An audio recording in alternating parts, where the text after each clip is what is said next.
ఈ ఒక ఆయి బొమ్మని ప్లస్ ఈ నేను రవిని చేసిన తర్వాత చాలామంది పబ్లిక్ మీమ్స్ చేశారు మా పైన, పోలీస్ పైన. ఇది మీమ్స్ అట్లా ఇట్లా నేను కొట్టలేం సార్, నేను చేయలేం సార్, నేను అది అని చెప్పి అదంతా చేయవద్దని చెప్పి పబ్లిక్ కోరుతున్నాను. మీ అందరి కోసం మీకు తెలియకపోవచ్చు, ఈరోజు మీకు తెలుసు చాలా చోట్ల కూడా ఎట్లా స్పూరియస్ సీడ్స్ ఉన్నావు, అడల్టరేటెడ్ ఫుడ్ ఉంది. అట్లానే ఇది కూడా పైరసీ.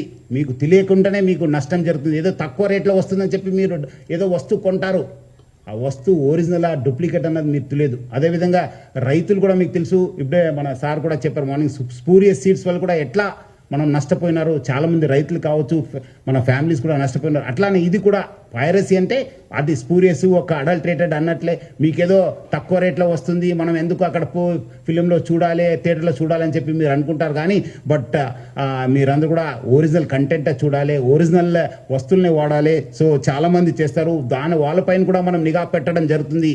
ఈ మీమ్స్ ఎవరు చేస్తారు పోలీస్ పైన కానీ మన పైన వస్తే డెఫినెట్లీ మీరు అందరూ కూడా తెలుసు. అంతకుముందు కూడా నేను వచ్చిన తర్వాత యూట్యూబ్లో చిన్న పిల్లల్ని కూడా యూజ్ చేసి వల్గర్ మూవీస్, ఆప్సిన్ మూవీస్ ప్రయత్నం చేస్తే మనం కేసు కట్టడం జరిగింది. వాళ్ళు ఎక్కడ ఉన్నారో మీకు కూడా తెలుసు. వాళ్ళు ఇమీడియట్లీ నేను కేసు కట్టానని చెప్పి క్షణంలోనే వాళ్ళు డౌన్ చేసేశారు. ఆ పరిస్థితి మీరు తెచ్చుకోవద్దు.